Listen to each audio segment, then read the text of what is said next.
Gak ada ruginya belajar TWK dari sekarang biar kita bisa lebih siap dari peserta yang lain. Nah, teman-teman, di video ini aku akan bahas 5 soal yang pasti keluar di SKD CPNS. Tonton sampai habis.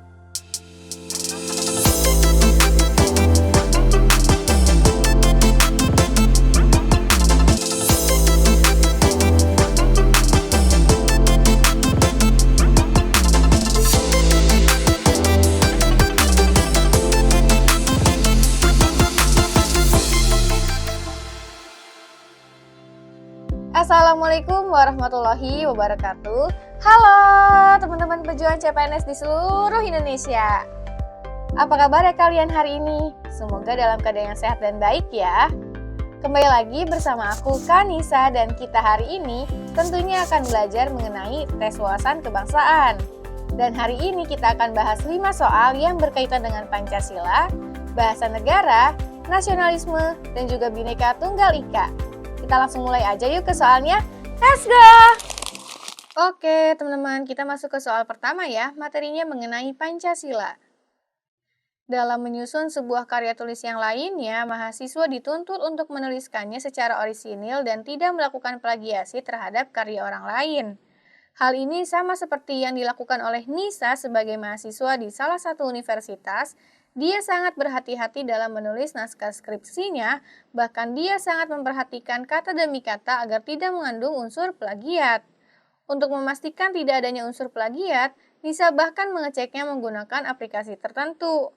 Sikap yang dilakukan oleh Nisa mencerminkan nilai Pancasila, yaitu A. Ketuhanan yang Maha Esa, B. Kemanusiaan yang adil dan beradab, C. Persatuan Indonesia, D. Kerakyatan yang dipimpin oleh hikmat kebijaksanaan dalam permusyawaratan perwakilan, D. Keadilan sosial bagi seluruh rakyat Indonesia. Nah, di sini nih teman-teman, kita lihat bahwa si Nisa ini ketika melakukan atau kita mengerjakan skripsinya itu berusaha berhati-hati nih teman-teman dalam menuliskannya. Bahkan dia memperhatikan kata demi kata agar tidak mengandung unsur plagiat teman-teman. Nah, berarti teman-teman, dengan sikap Nisa ini yang berusaha untuk menghindari plagiat atau penjiplakan karya orang lain, mencerminkan apa nih teman-teman? Mencerminkan bahwa Nisa ini berusaha untuk menghargai karya orang lain nih teman-teman yang bermanfaat bagi kemajuan dan kesejahteraan bersama. Nah, berarti teman-teman, hal ini berkaitan dengan nilai-nilai apa nih? Nilai-nilai keadilan ya teman-teman, atau hubungan antara satu manusia dengan masyarakat lain atau kepentingan umum. Nah, berarti hal itu dicerminkan dalam nilai berapa nih teman-teman? Dalam sila keberapa? Sila yang kelima ya, keadilan sosial bagi seluruh rakyat Indonesia. Jadi teman-teman, untuk soal ini jawabannya itu adalah yang E. Oke, kita masuk ke soal yang nomor 2 nih teman-teman. Materinya masih berkaitan dengan Pancasila. Wilayah Indonesia bagian timur merasa keberatan dengan bagian kalimat rumusan dasar negara dalam naskah Piagam Jakarta. Kalimat yang dimaksud adalah ketuhanan dengan kewajiban menjalankan syariat Islam bagi pemeluk-pemeluknya. Terhadap keberatan tersebut, sebelum sidang PPKI dimulai, Muhammad Hatta bersama beberapa tokoh yang lainnya mengadakan suatu rapat pendahuluan. Supaya tidak terpecah sebagai bangsa, tokoh pendiri bangsa yang bermusyawarah telah bermufakat untuk menghilangkan bagian kalimat tersebut dan menggantikannya dengan rumusan ketuhanan yang Maha Esa. Pernyataan tersebut menunjukkan para pendiri negara dalam perumusan Pancasila memiliki komitmen untuk mewujudkan Pancasila sila A pertama, B kedua, C ketiga, D keempat, E kelima. Nah, di sini teman-teman, kalau kalian kurang teliti, kalian bisa terkecoh nih antara sila pertama, sila ketiga, dan juga sila keempat. Tapi kita bedah bareng-bareng aja ya. Nah, berdasarkan pernyataan di atas nih, teman-teman, tokoh kemerdekaan Indonesia itu berusaha untuk mencari jalan keluar atas terjadinya sebuah keberatan mengenai sila ketuhanan dengan kewajiban menjalankan syariat Islam bagi pemeluk-pemeluknya. Nah, teman-teman, hal ini benar-benar diperjuangkan nih oleh tokoh nasional Indonesia. Dengan tadi caranya apa nih? Melakukan rapat pendahuluan dulu nih teman-teman, dan juga melakukan musyawarah untuk mencapai mufakat.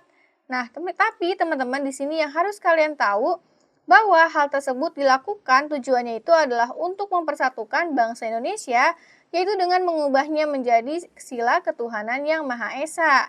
Dan berarti teman-teman hal ini adalah salah satu perwujudan dari sila keberapa nih? Sila ketiga Pancasila ya, menjaga persatuan dan keutuhan negara Indonesia teman-teman. Jadi di sini teman-teman intinya itu adalah melakukan rapat atau musyawarah untuk menjaga persatuan dan kesatuan atau keutuhan negara Indonesia nih teman-teman. Jadi yang telah dilakukan oleh para pendiri negara itu adalah mewujudkan sila yang ketiga, persatuan Indonesia.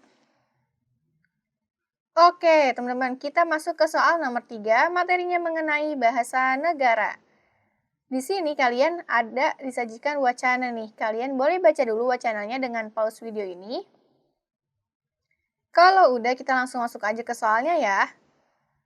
Makna kata prestisius pada kalimat pekerjaan yang baik bukan semata-mata yang bergaji besar dan prestisius adalah A. Pekerjaan yang sangat disukai, B. Pekerjaan yang sangat baik, C. Pekerjaan yang menyenangkan, D. Pekerjaan yang berpenghasilan besar, E. Pekerjaan yang bergengsi. Nah, di sini nih teman-teman, ditanyakan mengenai makna dari suatu kata nih. Soalnya ini cukup sering keluar nih teman-teman di soal SKD CPNS. Kira-kira apa sih teman-teman makna dari kata prestisius ini untuk kemudian digabungkan dengan konteks kalimat di sini teman-teman.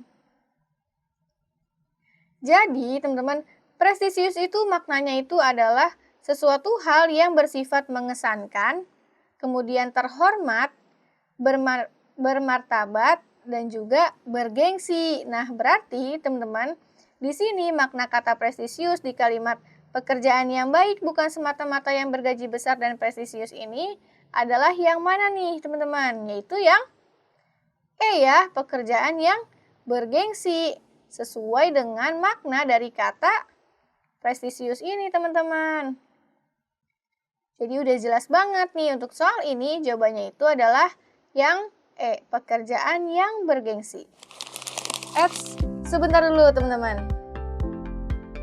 Sebelum aku lanjutin ke soal nomor 4, aku mau minta tolong ke kalian dulu nih untuk bantu channel ini agar terus berkembang dengan cara klik like video ini, kemudian subscribe dan jangan lupa nyalain notifikasi, dan juga share video ini ke pejuang CPNS lainnya ya.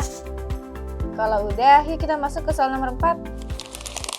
Salah satu wujud teman-teman untuk mencintai tanah air dan juga bangsa itu adalah dengan menggunakan produk-produk dari dalam negeri nih teman-teman. Nah, tapi di sini kalau kalian lihat opsi jawabannya, menggunakan produk dalam negeri meskipun tidak mampu membelinya. Nah, ini jadi masih kurang tepat ya, teman-teman, karena ada kalimat ini. Jadi, bagaimana nih caranya, teman-teman? Cara lain untuk kita menggunakan produk dalam negeri, yaitu dengan cara mengurangi impor barang dari luar negeri agar devisa tetap stabil, teman-teman. Jadi, untuk soal ini, jawabannya itu adalah yang A ya. Nah, teman-teman, aku juga mau ngasih tahu nih, cara lain untuk mewujudkan rasa cinta terhadap tanah air dan bangsa selain mengurangi impor barang dari luar negeri agar devisa tetap stabil. Yang kedua itu adalah mencintai dan melestarikan kebudayaan Indonesia dan menyaring budaya asing yang masuk ke Indonesia. Nah, berarti teman-teman ketika ada budaya asing yang masuk ke Indonesia, kita perlu memfilternya nih, kira-kira budaya mana saja yang cocok dengan kebudayaan asli Indonesia agar kebudayaan asli Indonesia itu tetap lestari teman-teman atau tidak hilang. Kemudian teman-teman cara yang kedua itu adalah menggunakan dan juga mencintai produk-produk dalam negeri. Nah, di sini dengan menggunakan produk dalam negeri artinya juga kita ikut untuk membantu perekonomian negara dan membuka lapangan pekerjaan teman-teman, terutama untuk warga lokal. Kemudian yang cara selanjutnya itu adalah mau dan mampu menjaga nama baik Indonesia, dan yang terakhir mematuhi hukum dan juga peraturan yang berlaku di Indonesia berdasarkan Pancasila dan juga Undang-Undang Dasar 1945. Oke teman-teman, kita masuk ke soal terakhir ya, materinya mengenai Bhinneka Tunggal Ika. Bangsa Indonesia menyadari bahwa keragaman baik suku bangsa, agama, ras, antar golongan bukan merupakan unsur pemecah, melainkan merupakan faktor potensi atau modal terbentuknya persatuan dan kesatuan Indonesia. Bangsa Indonesia menyadari bahwa semboyan Bhinneka Tunggal Ika mendorong lahirnya persatuan dan kesatuan Indonesia yang semakin kokoh. Karena pengalaman sejarah bahwa semangat kedaerahan hanya akan memecah belah bangsa Indonesia sehingga mudah dikuasai oleh bangsa lain. Berikut ini yang bukan merupakan bentuk implementasi Bhinneka Tunggal Ika dalam kehidupan sehari-hari adalah A. Warga negara menganggap bahwa dirinya sedang berada di dalam suatu populasi yang luas sehingga tidak melihat dirinya melebihi dari yang lain, begitu juga dengan kelompoknya. B. Mengakomodasi sifat pluralistik ke dalam kehidupan berbangsa dan bernegara. C. Mengedepankan kepentingan pribadi di atas kepentingan kelompok sebagai contoh jaminan hak asasi manusia bagi warga negara. D. Memutuskan segala sesuatunya dengan jalan musyawarah mufakat. Dan E. Melakukan perbuatan dengan dilandasi rasa kasih sayang dan rela berkorban. Nah, teman-teman, di sini kita lihat nih, yang ditanyakan itu adalah sikap yang bukan merupakan bentuk implementasi Bhinneka Tunggal Ika, teman-teman. Berarti yang mana nih? Kita lihat yang opsi yang E dulu nih. Melakukan perbuatan dengan dilandasi rasa kasih sayang dan rela berkorban. Ini termasuk teman-teman ya ke dalam bentuk implementasi Bhinneka Tunggal Ika. Kemudian memutuskan segala sesuatunya dengan jalan musyawarah mufakat juga termasuk nih, teman-teman. Kemudian mengedepankan kepentingan pribadi di atas kepentingan kelompok sebagai contoh jaminan hak asasi manusia bagi warga negara. Nah, di sini, teman-teman, kira-kira di dalam implementasi Bhinneka Tunggal Ika yang harus diutamakan atau dikedepankan itu kepentingan pribadi atau kepentingan bersama nih, teman-teman. Semestinya itu kepentingan bersama ya, dibandingkan kepentingan pribadi atau kepentingan kelompok, teman-teman. Jadi yang C ini salah nih. Tidak termasuk.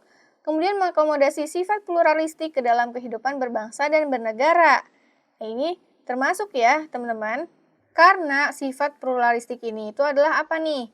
Itu keyakinan bahwa perbedaan yang ada dalam masyarakat itu adalah sesuatu yang penting. Jadi ini termasuk juga nih. Kemudian yang A, warga negara menganggap bahwa dirinya sedang berada di dalam suatu populasi yang luas, sehingga dia tidak melihat dirinya melebihi dari yang lain, begitu juga dengan kelompoknya. Nah, di sini teman-teman berarti menunjukkan bahwa dia itu tidak lebih unggul dari kelompok-kelompok yang lain atau bersifat sama dan setara. Berarti ini juga termasuk ya, teman-teman. Nah, berarti tadi yang tidak termasuk itu adalah yang opsi yang C nih, teman-teman, mengedepankan kepentingan pribadi di atas kepentingan kelompok sebagai contoh jaminan hak asasi manusia bagi warga negara, teman-teman.